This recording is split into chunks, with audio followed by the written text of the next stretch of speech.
I'll be the one to take the risk to go and get them bands. I'll be the one to never sit and go and make a plan. Knowing my mother getting old and I don't got no time. Gotta keep a couple for the road, the rest get left behind. Yeah. To the hundreds, pledge allegiance I stand. I'm old 4 in the f***ing white sand. I give it all to this f***ing mic stand. If it's been done before, then I know I can. I'm on the rise, I'm trying to keep a level head. She want my time, she begging me to give me it. I'd rather shed blood to the ground. Yes, sir, yes, sir, yes, sir. Yo, what's the deal, y'all? Hope all is well. Welcome back to another episode. I'm Duke. I'm Omar. I'm Jalon, and this is another episode of the #1 podcast in Los Angeles. Nice and neat. What's up, my brothers? How y'all? What up? Man, you know, we are. I think we just do for just a good, like, what's going on with us type of episode. And I got this thought because, I wanted to actually just ask you, Duke, because I don't want everybody to just assume, but I want to ask you, because of the comments. I see comments, you know, people always asking like, when are you going to propose?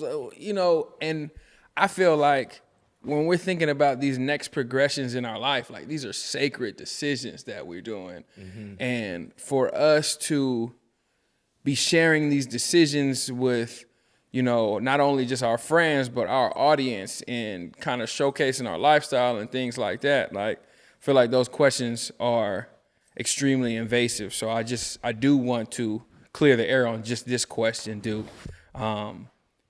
Is your philosophy around marriage, is that something that you want to do eventually one day? Yeah. That's the question. That's all I need to know, and I think that's everybody. That's all they need to know. In the discussion. In the discussion. Okay. In the discussion. You desire to get married one day, and that's all people need to know. And that's all people need to know. And that's all they're entitled to know right now. Yes. And when I get married, they'll know. Absolutely. Right. When I propose, they'll know. Okay. Correct. Yeah, I think so. I stand by that one. I agree too. You know, I think, you know, we was talking about it off camera, you know, very similar to you asking somebody without them discussing it to you, are you pregnant? And they just overweight. Right. I think so. My take on it is, because I want to be fair, I put my relationship on social media, right? So I've invited people to just get familiar with me and my relationship, right? I share a lot of things. I don't share everything, but I share a lot of things, right? So I understand there may be some type of infatuation or just admiration or whatever, right? I understand that. But I feel like within that, we all have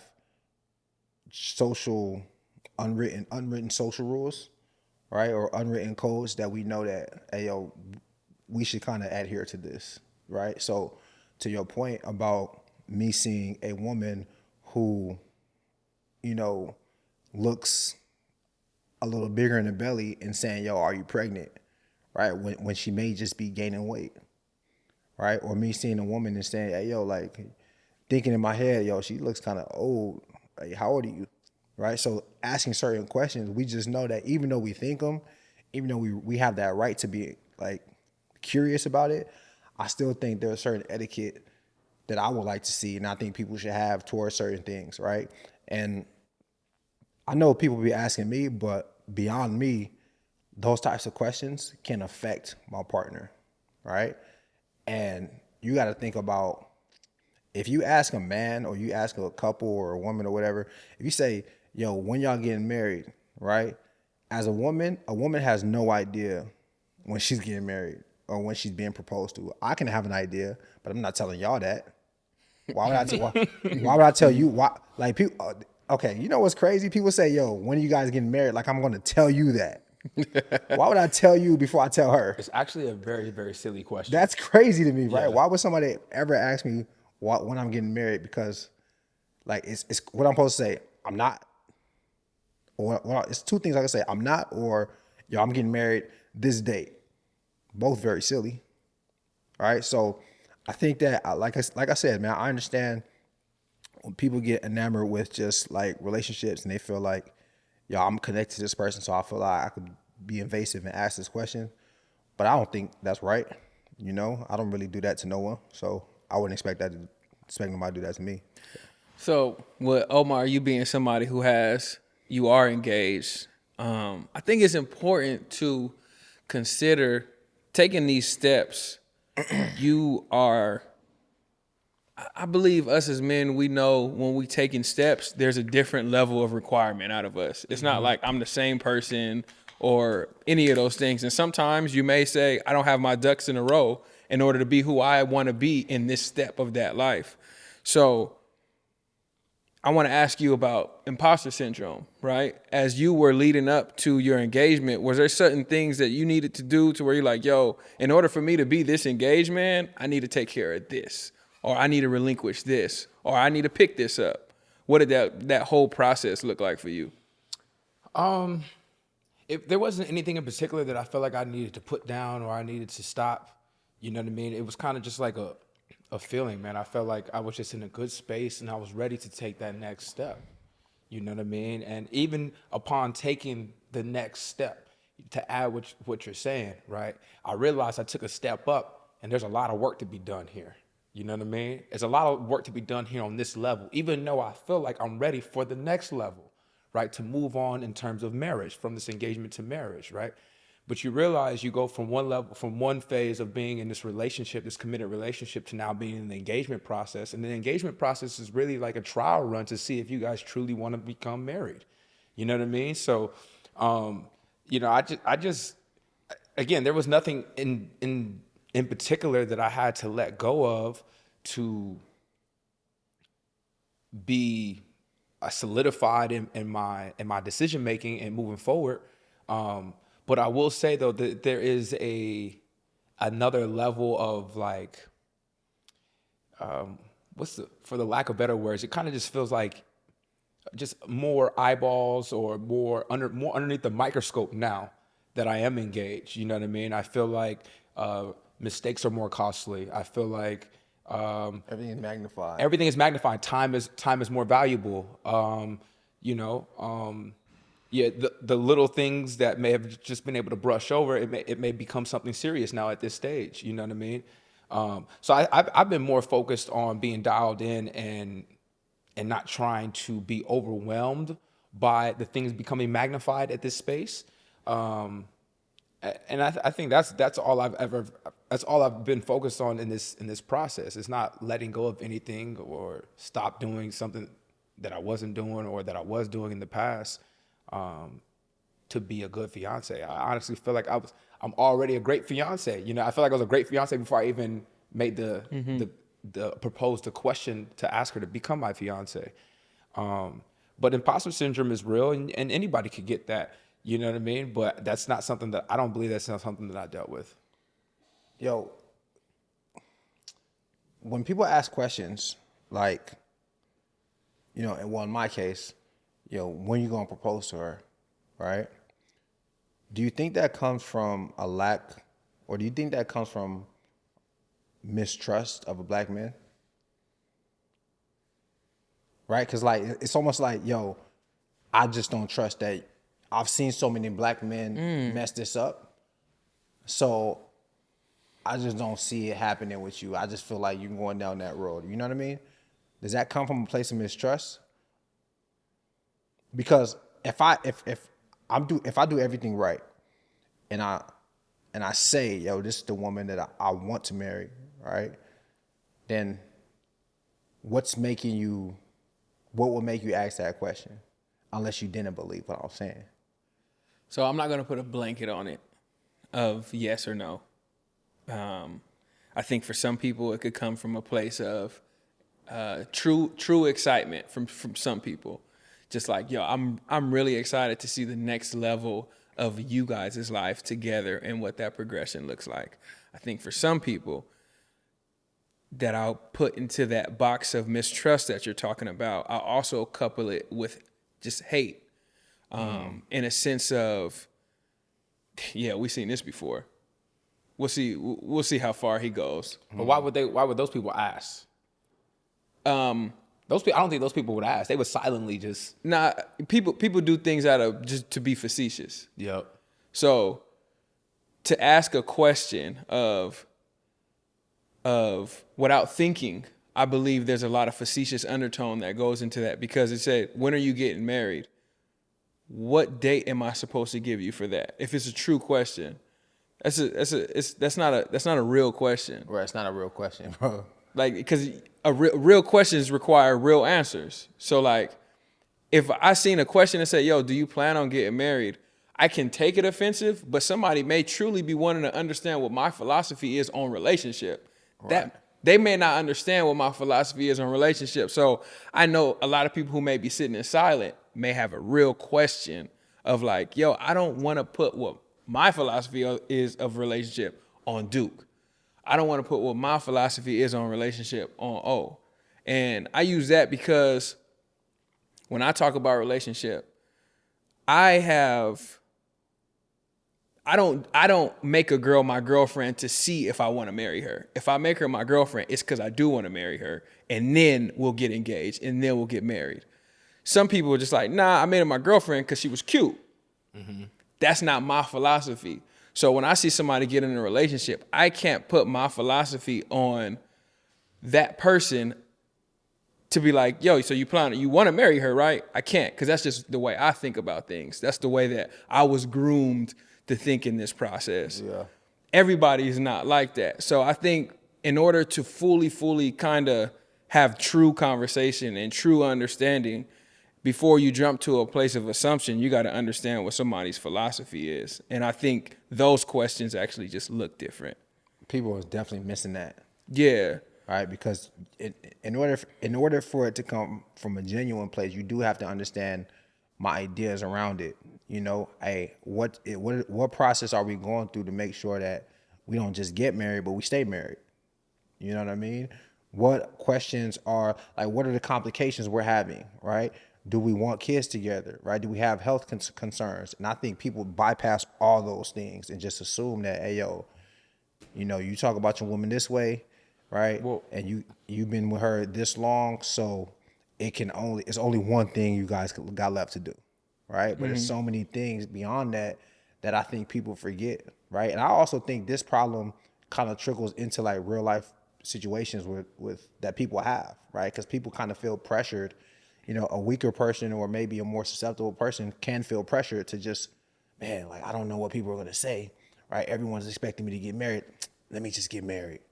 Right, and do something way prematurely, and they get married prematurely, and then people can say, "Oh, well, that's a weak man." Yeah, whatever, that happens, right? Or a woman can be hearing all this chatter from the outside. Man, you've been with him for 4 years. You've been with him for 5 years. Like, girl, you better like hurry up and Start handing out ultimatums. You better hurry up and get married. And the whole time she thinking like, "Yo, me and this man, we kind of going with at our own pace because there's some things that we need to make sure we're in alignment with." Because the goal is not to just get married, but to stay married and to have a great marriage and to have great communication, right? And be able to do all those things. And I think that's not something that you just get from just jumping into it based on how many years we've been. Yeah. Right? And I think people bypass that part where like that type of mindset, that type of energy that you guys give to people can ultimately like hurt like the overall landscape of dating and relationships because people are influenced. Yeah. Right. So I would advise anyone who steps outside of their boundaries and kind of ask invasive questions to couples that have long-term commitments. Like, stop asking them that because you don't know what that could do to them. Yeah. I would even take it a step further. It's just like, yo, I understand that we build these, relationships with audiences online, you know what I mean? And so it feels comfortable, but like to ask these questions because they feel like they know us. Like, I'm not your homie. And that's what I'm getting at. We're not friends. I'm not your homie. I wasn't gonna say it like that. But seriously though, we're not friends because if we were friends, I would call you and ask you all those questions that you were saying. Yeah. You know what I mean? Because I truly do care. These people that are asking these questions online, they don't even care. Right. They don't. I mean, honestly, they're just really nosy. They just really nosy. They're just really nosy, and they feel like that they can ask us because we made them feel comfortable with the content that we've created over the time. You know what I mean? You think people be just sitting up on a regular Wednesday, you ain't popped up on their timeline like, I wonder when Duke get married. I wonder when Duke get married. No, the worst times, be when I post something positive and they just try to ruin the whole moment. Yep. That's the worst time. Right? I think I posted some spiritual stuff like, I think October or something like that. And it was just like super positive. And then I'm getting like negative comments like, yo, this is the worst time. Like you're going over and beyond to try to emphasize your point. All right? I ain't like it. I mean, you know, I think a lot of people kind of use social media to project a lot of times. And, you know, sometimes people are projecting in the things that they want, or sometimes people are projecting in the experiences that they've had. And that's just not how I use social media. So when I see it, I'm like, oh, that's kind of ugly. And I don't really like it a lot. But also in that, because this is going to kind of help us transition to what we're going to get to as well. When people do project, or people say nasty things about me, or people say certain things about you, I love that you're able to stay within the, like, I know who I am and I know what I'm doing. Something that's important to me is knowing who I am, knowing who I'm doing, knowing what I'm doing. I think the number one rule in life that I always say is know thyself. Like nothing else matters if you don't know who you are. Right. So outside pressures don't really move me fully like that. I know who I am. I've been a strong, intelligent, spiritual black man my entire life. My dad told me that. My parents put that in me. So somebody on user 736 on Instagram can't tell me nothing. They can't tell me I'm not that, you know, and anything that doesn't fall under that, you know, doesn't resonate with me. Yeah. So for you guys, I think you guys get a lot more on the internet simply because you're a lot more public than I am. You guys get a lot more on the internet. Where do you get your ability to withstand it without having to lash out at everybody? Because there's a lot of positive comments as well. But everybody who says the negative comments, where you guys get that ability, that confidence in just who you are? Well, what you just said. Yeah. What you just said, right? So I feel like it's a slap in the face to see all of the positive comments and then give attention to negative ones. It's a slap in the face to everyone who's championing you, who's acknowledging you, who's supporting you, who's rooting you on. It's a slap in the face to them because they didn't have to do that. Yeah. Right? And now what you're saying is the negative comments are more important and hold more weight and value than the positive comments, right? So it's very easy for that not to be the case because one, know yourself, all right? But then two, it's really not that bad, right? It ain't as bad as people think. Like people say, oh, it's a lot of negative comments. It's not a lot of negative comments. Like one of the last posts we posted, I think it's almost like 1,600 comments on there. Somebody said, man, like they going in on you. I'm like, yo, not really.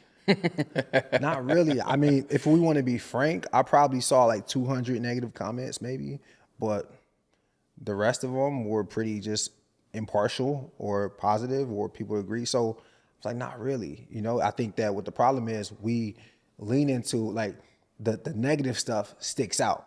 Yeah, it's hard not to notice it. It sticks out. It's hard not to. You be like, man, all this good stuff, and this person want to talk about this, right? You know what I mean? Because we take the good stuff for granted. Yep. That's how it's supposed to be. Yep. You know, but I think that if we just understand that, yo, the same type of attention we give to negative stuff, we give to the positive stuff, like we'll always be in a good space. It's going to be hard for things to bother us. Yeah. You know, so I kind of take that approach, man. And I also understand that everyone comes from different places, you know? I'm like, yo, like, user such and such, okay, this dude, they just trying to antagonize me. Yeah. They just doing that, right? Yeah, so it's like, gonna make their day. They just trying to make their day. So Yeah. like, next, you know, so things like that, you just understand it. And I think that's part of being emotionally intelligent is understanding, you know, who's trying to affect you and why they're trying to affect you, and being a step ahead and saying, yo, like, I'm not letting that bother me because I already know the game. Yeah. All right, so that's kind of my approach, but I mean, most things really don't bother me at all. Yeah, and you know, I would say too, just taking it, you know, another step further, you know, dealing with negative comments, you know, criticism online. Quite frankly, I've been dealing with it for a long time. You know what I mean? I played pro ball before I live in this life that I do now. So before that, I played college ball. Before that, I played high school ball. People been writing negative things about me since 2006. I thought he said boy been bright for a long time. No, but seriously, people have been writing negative things, whatever their opinion is. Yeah. All these things are just people's opinions. That's it. That's all it is. And everyone's entitled to their own freely, however you want. It's all good. You know what I mean? I know you won't say it to my face ever. You won't ever. You know what I mean? And if you do, hopefully we could have a constructive conversation around what you feel that I did was negative or poor in your eyes. You know what I mean? But being groomed in that lifestyle from 16 years old, I'm 34 now. That's half my life. You know what I mean? I've been dealing with media training and learning how to just ignore negative things and acknowledge the positive things. I mean, my mantra since 2011 has been positive living. So I'm gonna always big up anything positive that's going on my profile, on my page, or my social handles. You know what I mean? But we can't control how people feel and how they're gonna express themselves online, and online provides a big safety blanket for so many people. You know what I mean? People automatically feel like, oh, I'm online, I could be a bully. You know what I mean? And to add to your point, who knows? Maybe these people were bullied. And you know what I mean? People talk to Mike Tyson crazy on the internet. People talk to Mike Tyson. You know what I mean? People crazy. gonna talk crazy. You know what I mean? And a lot of people talk crazy because people have been talk crazy to them. You know what I mean? It's a lot of stuff has to do with their experiences and who they deal with and what they deal with on a day-to-day. You know what I mean? But we don't let it affect us here at Nice and Neat. I'll tell you that. And then you got to kind of keep things in perspective, right? I personally do not know anyone that is doing anything of significant value, right? Making impact, making money, any of that, right? Going in people's comments just to antagonize them, right? It's a very low-level activity. For sure. Right? So I understand that. And if you understand that, it won't bother you as much, man. And then also another thing is like, I know we talked about the marriage thing, but outside of that, disagreement is not negative. Nope. Like it's okay for people to disagree. Like that creates healthy conversation. That creates discourse. Yep. Right? It's okay for people to disagree. So if I see somebody disagree with me or just disagree with my opinion, I'm completely fine with it. And it doesn't bother me at all. And I actually encourage it. You know what I mean? It's just the disrespectful things or just like the certain undertones that I question sometimes. Yeah. Yeah. Oh, you said when we was off camera, you said your pops would give you a lot. He just instilled a lot in you. You feel like that. You feel like that helped you get through those times where somebody say you was less than what you really were. For sure. My pops put a battery pack in my back from an early age. Told me I could do anything, condemned me for using the word can't. You know what I mean? We were kind of joking about it off camera, but I used to get popped in the knuckle for saying the word can't. You know what I mean? So my dad always made me believe that I could do whatever it is that I wanted to do. You know what I mean? And I'm not to say that my mother didn't either, but my dad was really like the positive reinforcement enforcer in the house. And still to this day, there's not a one thing in this world that I don't believe that I can do or can't accomplish if I put my mind to it because of. If that's what you was on. Yeah. That's what I'm still like to this day, right now. You know what I mean? If I start something, even if I'm trash at it, you know what I mean? It won't be for long. It won't be for long. It won't be for long. I'm just gonna keep practicing. I'm gonna keep practicing. My pops told me practice make perfect, and we know there is nothing perfect. So you can be practicing for a long time if you're trying to reach that perfection. You know what I mean? And my pops taught me that it's okay to like go through that process of practicing and trying to reach that perfection, even though we'll never reach it. But so what? Work and don't let anybody tell you can't do nothing. That shit right there, man. That shit right there. Hey, no, seriously. I love my pops for that. Man, there's a lot of men that we all know, you know what I mean, who didn't have that type of encouragement at home or leadership or guidance at home. And yeah, man, my pops always did that for me, bro. And I like to think that anytime I get around someone young, that kind of just trickles off for me too. You know what I mean? It doesn't even have to be obviously I don't have any kids, but because of how he talked to me, like I trained my cousin, I talked to her the same way. You know what I mean? Like I try to instill her with positive energy and to forget what the outside noise. That's what we always talk about on the track. Ignore the outside noise. There's a lot of shit going on outside of these lanes. All that matters, all that's and this is the irony in it, the only thing that's important is your lane, right? That's real life. That's the only thing that's important is your lane. There's gonna be people in the stands, people in the bleachers, people cheering, people booing. There's gonna be people in the field doing a bunch of other shit that's can distract you. But like, only thing that matters is what's in your lane. If you stay focused on your lane, you have tunnel vision, you'll reach the finish line. You know what I mean? And that's kind of the message I received from my pops. You know what I mean? Growing up. Jalon, how did your dad affirm and edify you growing up, and how has that played a role in you know, just how you live your everyday life and your confidence and your self-esteem? Man, as young as I can remember, my dad's a coach, so I'll start there. So he got a coach's energy. My dad also is he's very disciplined, very, very disciplined, very, very structured, very, very consistent. So it wasn't any confusion on what was going on in the house. Every Sunday we was in church, but whatever was happening during that week at church, we were there too. But there was no confusion about it. There wasn't like, I'm sick, I got to do this. So I knew I took that approach with sports. So practice on when you playing Pop Warner, Tuesdays, Thursdays, you practicing. Dad, I got a headache. Okay, well, you got practice. So come on, got practice. Okay, cool. All right, so I guess I got to go to practice, right? But in the midst of everything, my dad always let me, my brothers, and my sister know, you strong, intelligent, spiritual black man. You're a strong, intelligent, spiritual black woman.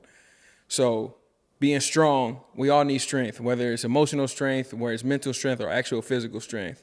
Intelligent, we know what intelligent means. Strong, intelligent, spiritual. I'm a spiritual being. We all are spiritual beings, whether you want to admit it or not. You could tell somebody's spirit just by speaking to them for 5 minutes. You know what that is. So this is something where we always had to work on. And then a black man, he always let us know there's nothing more powerful than that combination of a human being right there. So anytime we would step outside of the house, like, that's who I was. And and he got so good at it to this point. I'm 32 now. I could walk out of his house. I go visit him, go walk out of his house, and he just be like, remember who you are. And dang, man. I remember it was times where I knew I was going to go do something and mess up. He'd be like, remember who you are? I'd be like, well, there go that.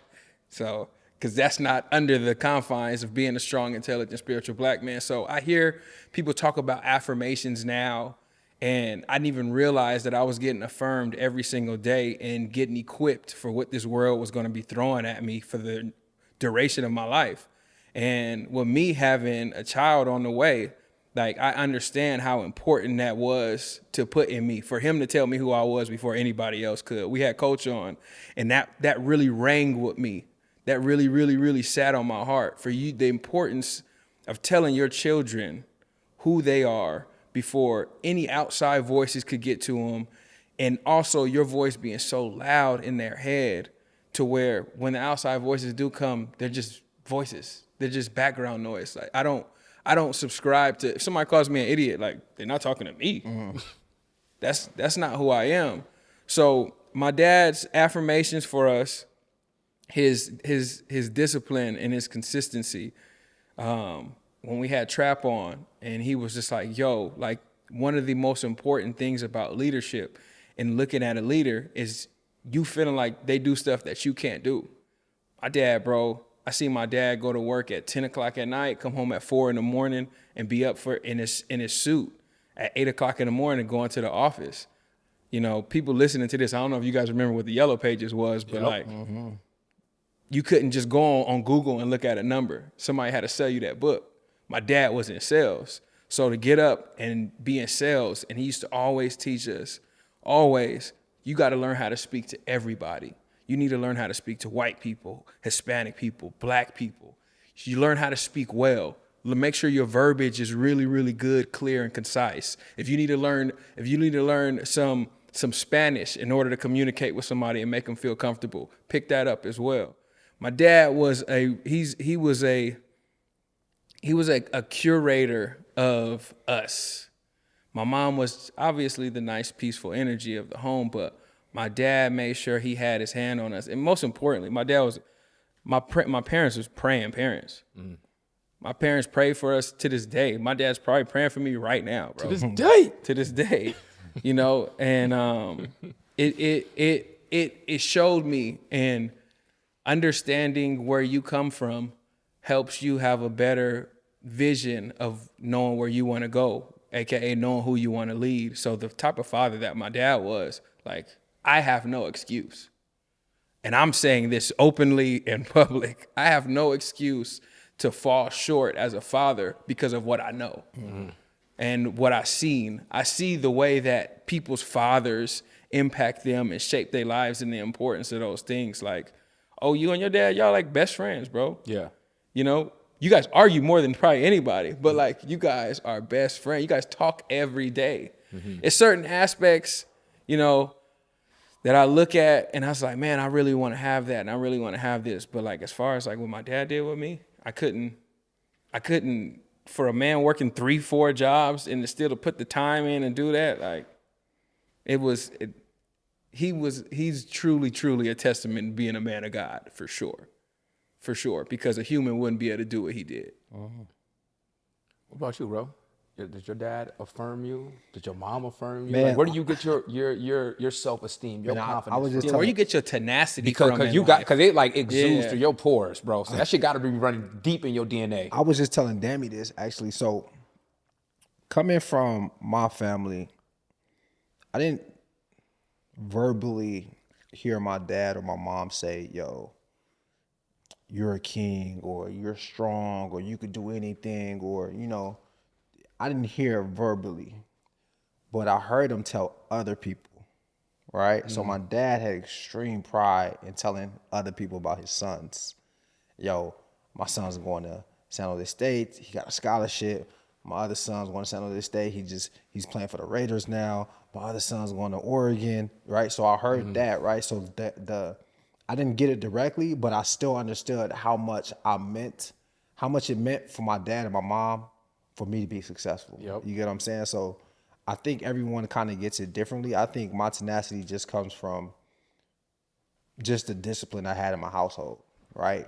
Chores, you know, folding clothes, you know, taking out the trash, everything. Once we got old enough to do all those things, it was clockwork, you know. You made your bed every morning growing up? Every morning growing up. Wow. Every morning growing up, right? So it was, you guys can't go outside until this is done. You can't go outside until this is done. So I think that's where I kind of got the discipline from. And, you know, as far as the confidence, bro, man, I just always kind of tried to be different, right? And you know this, right? I just tried to do something small that made me unique. And when I did that thing, I saw how other people received it. And I was just like, oh, yeah. People either look to me as an example or they really just rock with what I'm doing. But it was trial. I just tried stuff and people received it. And I was just like, okay, I got the juice, right? That's kind of my mentality. And I just even remember being in high school, bro, and kind of being similar to who I am now. Like all the other guys would do, like be talking at the table about, you know, girls they had sex with, and you know how teenagers be lying and stuff. Like people, like I remember that being a thing, and me just being off to the side with my girl in high school, just chilling and doing my own thing. Right. And I would do that, and everyone will always say things like, "Hey, you just smooth, bro." And that's just like a compliment of saying like, "Hey, yo, you confident? Like I see you." Right. So I just kept that up throughout my whole life, and at every junction of my life, I was the same way. You know, and I think that just carried over into adulthood, bro. But I think everything stemmed with just kind of me trying to just do things my own way and it working, right? I could even remember when I first started playing football, we used to wear these big ass jerseys, right? They used to give us these big jerseys, but it's my first time playing. It was my second year of playing, right? And I'm like, nah, this is too big. This too big. This ain't it. This ain't it, right? Rubber And band boys. no one's doing anything about it. Man, I said, like, I took it to a tailor. I took it to a tailor in high school. This boy next level. Got my jersey tailored. I had to tape mine up. Nah, I got my jersey tailored. Came back to school with the jersey out. Everybody's like, "Yo, man, how you do that?" You had a couple dollars. Probably cost $15. And you know, That's a lot in college. Your It's a lot allowance in high school. You know that weekly allowance. I had What was your weekly allowance? $20. Ooh, you was up. $20. That's up. I was That was 20. up. $20. Bro, you was 5 days a week. That's not That shit up. gone Wednesday. Y'all was, hey, Bruh. That's gone Wednesday. Hey. Chips. $20? $20 I a wasn't week. getting $20. $20 5 days. What you get? We don't need to talk about what I was getting. It wasn't But dog, up though. That's how I was got hustling. confidence. That's how I got confidence early on, man. And just obviously sports helps too. Right? Definitely. If you're good in sports, that always helps. Right? It's very hard to not be confident when you're good in sports. So I'm not gonna lie, I think that helped. But most of it was just like me trying to do my own thing in sports, bro. So That's tight. Yeah. The jersey thing that you went and got tailored, that's play. That's next level. Hey, you know, it's funny, but you know, the guy I am today, bro, like if y'all saw me as a kid, like if we was watching a movie and you got to watch me as a kid, you'd be like, oh, I know that's gonna be Duke. Because of things I was doing, right? I was doing stuff like painting like my Converses and like with actual acrylic paint when I was in 8th grade, coming to school with a whole different pair of kicks. Like it was weird. Not weird. That's but not it was- weird. It's not It was weird, hella but it was real creative. Really creative. And like I think unique, right? And a lot of those things kind of trickle into who I am today. You saying if we watch the film, right? That would be interesting, right? If we could all see That that just of each made other, me think about it. that'd be crazy. How far off or how far or the same do you think you would be from who you grew up as to who you are today? I'm pretty spot on. I'm pretty spot on. I got a lot of energy. My voice projects loud. I can I could change a lot of people's moods. Mm-hmm.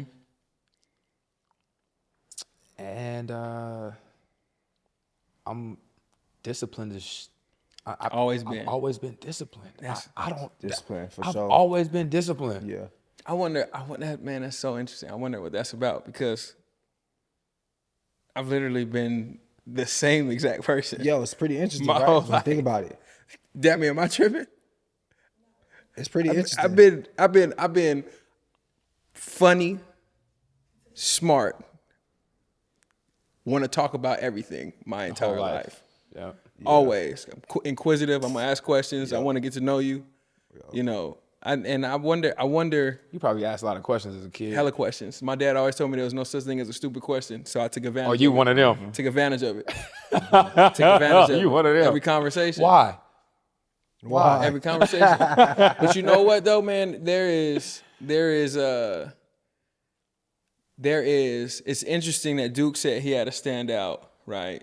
You were loud. So you being a middle child, this speaks to where you were born at too in your life. You being a middle child, you weren't the oldest, you weren't the youngest, so it was like, man, well, I need to do something that makes people understand that I'm here, like I exist. You the oldest, it's a command in that. I was young, so I'm the youngest of 4, extreme youngest of 4. My older sibling is almost 10 years older than me, so I had to pay attention, and if I wanted to learn, I had to ask questions. And I feel like the family dynamic as well too helps you stay consistent. Thankfully I never went through any crazy major changes within my family dynamic. And I don't think you guys went through any crazy major changes in your family dynamic. So that probably helped your growth stay pretty consistent as well. I feel like a lot of traumas kind of throw people off and deviate people from who they could have been, who they were going to be, or what that looked like. But man, it's actually really crazy. Now I'm thinking about it. You guys know if you guys don't know, I'm really into like DIY stuff, right? Painting my room, painting just things, like building things, fixing things, mounting things. Bob the This fool Builder. put wheels on his desk. Bob the Builder ass boy. So I'm really interested in that life. So now when I think about things I'm interested in as far as hobbies and those things go, and I think about when I was young, like this stuff started a long time ago. You know, when I used to untangle cords at the house from my controllers and all these things. It's crazy how it just translate into real life. But that would be dope if we could just watch. Yeah. I could watch a little Omar running around with a football and shit. That'd be crazy. That shit would So- be very, very interesting. Dude, I know that me and O, we got affirmations from our parents growing up, and they just kind of like put the battery in our back on just who we were. Sometimes without us even realizing it. I want to ask you, in your times, in your tough moments, how do you affirm yourself, and how do you get through those in confidence? Like, what are some of the things you tell yourself? What are some of the things that you do? And how do you get through those moments? I've gotten past every challenge in my life. Before. Right? So I look at the history. Data. I look at the history. I look at what's worked. I look at the challenges that I've overcome, right? Like 1% of the 1%, you know? Like undrafted free agent. Keep going. Undrafted free agent, right? So it's like, and my brother told me this too. He said, I don't know, man. Like, Duke always figure it out. And every junction of my life, I've always figured it out, right? And it may take long, and it may not be smooth, and I may make some wrong turns and bad decisions along the way, but I trust myself to figure it out because I always have, right? And I think that if you do something over and over and over again, that's your character. That's part of who you are. That's your identity. It wasn't luck. You know what I'm saying? So it wasn't like a one-time thing, and I was just like, yo, anything else in my life now, I really trust me. I trust myself to make the best decisions in my relationship. I trust myself to lead my relationship. I trust myself to say no, right? So I don't really regret saying no to certain things because I trust that what I'm saying no to is going to propel me to the right place and where I'm trying to get to, you know? I trust myself with who I say yes to and who I allow in my space and who I give time to and who I share things with. I trust myself to take rest when I need it, right? I trust myself to push the limits when I need to, right? So like, those are the things that give me solace, right? So I'm a very,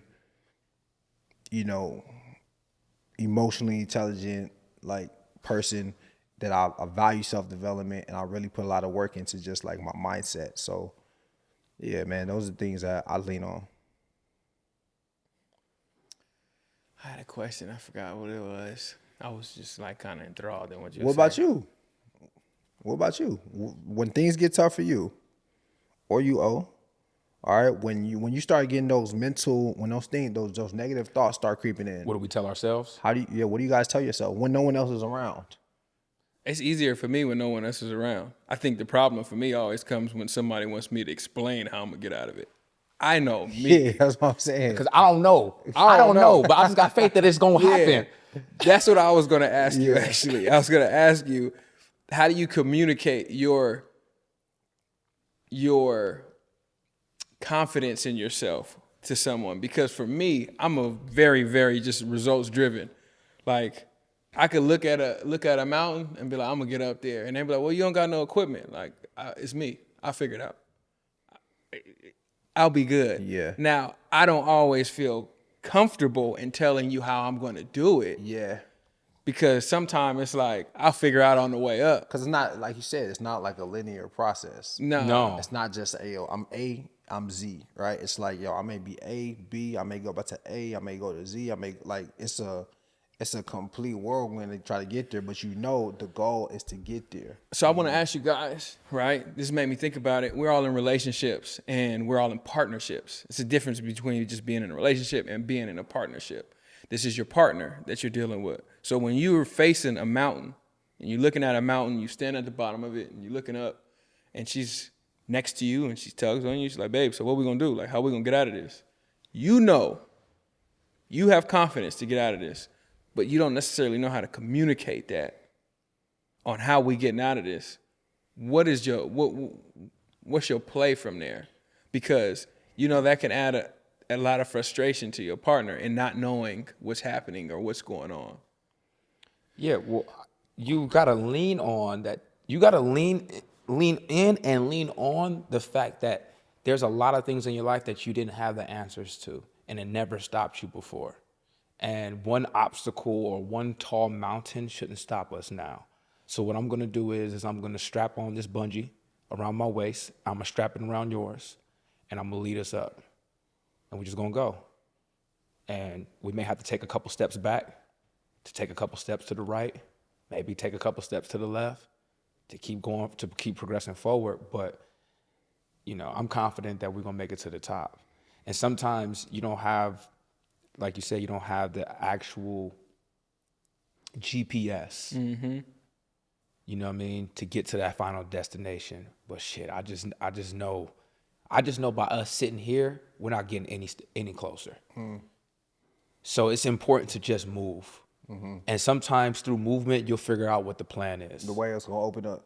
The ways will just open up. Yep. But if we just sit here, what we call that over paralysis, over analysis leads to paralysis. Yep. You know what I mean? We just stuck. I'm thinking too much about what the plan's gonna be. Man, sometimes you just gotta just take a leap of faith and just move. You know what I mean? And spiritual dudes, spiritual woman, spiritual household, you know, we believe in God. So sometimes that's all you need to just move forward. Yeah, man, I think for me, it's like, yo, you chose me, you know? Hey, yo, you chose me. So, Boy. hey, man. So we going this way. Hey, man. Hey, yo, you chose me. I chose you, you chose me. So this is what you chose. Yeah. Right? So this is where, like, you're gonna come across moments in your relationship where someone's skills and talents and what we're made for is gonna come up, right? And this is my time. So you just gotta go with my flow, right? So I'm gonna say, yo, let me figure it out. All right, so I may just walk around a little bit, just try to see, okay, come on. Yep. Right? But you chose me. Yep. You know what I mean? So that's the only option. You know, speaking of you chose me, I always when me and Brittany were talking, I'm facing things like that. It's like, because you chose me, I'm not asking you to trust me. Trust you. You made the decision. That's what I'm saying. Trust you. So it's like, how can we get through this? Just trust the decision you made. I do. That's why I don't question it. Whether it looks clear or not, like, you know, the same way where we have faith within our spirituality, you got to have faith in your relationship too. Everything is not going to be laid out and cleared and gold paved, and just not that. You know, I think that is when we're talking about marriage and people questioning marriage and are you ready? It's like, hey, yo, it's so many things that you got to go through and to create mindset and understanding. So like you said, it's not just that we're getting married, but it's that we stand married. And for some people, that takes 6 months. Some people, that takes 6 years. Right. You can't dictate anybody else's timeline because of your experiences. Right. So that is so important to me. It's just like, yo, just outside of trusting me, trust you. Trust your You decision. decided to be here. You chose me. Trust your decision. Just trust your decision, right? This decision been made a long time ago. You already signed up for the decision. You already signed up. We don't even have to. We don't even have to have this conversation now. We already signed up. Yeah. So when you with somebody, all right, let's roll. This is my job. This is where I step in and say, all right, look, this is my turn to shine. Yeah. You know, so we gotta get up this mountain. Let's go, baby. You know, you gotta trust you. So, like, that's just kind of, it's not too much conversation when that happens, right? And I think what's frustrating for a lot of guys is having to explain those moments when it's not even clear for us, like you said. That's where the frustration comes from. It's very hard. It's very hard to explain those moments when it's not clear to us. But then also, we don't need any like insertions of doubt. Yeah. You get what I'm saying? We don't need any insertions of doubt. I just want to know that, yo, like, because I have a history of leading us, right, and making decisions, because if we at this point, I've done something right. We're doing pretty well. I've done something right. Right? I want my woman to just like, all right, look, I don't know if my man got it, but I'm sticking beside him. Put the battery in my back. I'm sticking beside him, and we're gonna rock. We're gonna flow wherever he take us right now. You know what I'm saying? I think that, you know, men want to have that type of feeling because it gives us the power and gives us the motivation to just like get to the top by any means. You know, and that's how you end up sacrificing yourself for your woman because, you know, she believed in you, so you want to make sure you make good on that belief. Said that really well. Are you a words of affirmation guy? Oh man, I may be. I may be. I know. Oh, Definitely. Yeah. Most definitely. Man, I'm a whatever I feel like is gonna help me be a better guy. Yeah. All right, so I can catch myself being a physical touch guy. yeah, whatever. I said, yeah, I told Brittany the other day, I said, baby, you haven't touched me today. You told her that? Yeah. You ain't even touched me before. You haven't touched me today. What's wrong with you? You know, then it's like, oh. So I all 5 love languages are needed. All of them. Yeah. Like every single one of them is needed. So, man. It's interesting, huh? It is. It is. Just like the whole dynamic of relationship in conjunction of who you are is really interesting. Yo, did have a just separate thought, right? I just want to remind you guys that are listening and watching, if we have a guest, please be nice to them. Please. Please be nice to them. Please keep in mind that people are doing us favors coming on this show sometimes, and we always want to create a healthy atmosphere, you know, in person and online for people to feel comfortable. We want people to feel like they can have an opinion on the show without being harassed and without being disrespected. So just be mindful of that. Like, I believe that here at Nice and Neat, I want to believe our audience is polished and as respectful of other people's opinions, you know, the same way that we are. So just be mindful of that. All right, be mindful of that, because, you know, social bullying is not cool. You know what I mean? Especially when it's a woman involved. So just be mindful of that, man. We would like to see. It's not all y'all fault, but we would just like to see, you know, you guys be better in that regard. You feel me? Yeah, I second that. Yeah. But yeah, y'all, really appreciate you guys for rocking with us for another episode. Thank you for watching. Thank you for tapping in. Thank you for listening. If you are watching this right now, okay, if you are kicking back and you're watching the big screen on YouTube, go ahead and snap a shot of the screen, post it on your story, tag us so we can show you some love. Make sure you are tapped in with us and subscribe to all of our streaming platforms. Make sure you are following us on all of our social platforms. That's Apple Podcasts, Spotify, YouTube, that's Instagram, TikTok, Twitter, Facebook, all of the above, and Patreon, of course. You can follow myself at Duke, follow Omar at omar.bowden, and Jalon at just Jalon. All right. Until next time, much love, much gratitude. I'm Duke. I'm Omar. And I'm Jalon, and that's another episode of Nice and Neat, and that's that on that. I'll be the one to take the risk to go and get them bands. I'll be the one to never sit and go and make a plan. Knowing my mother getting old and I don't got no time. Gotta keep a couple for the road, the rest get left behind. Yeah. To the hundreds, pledge allegiance, I stand.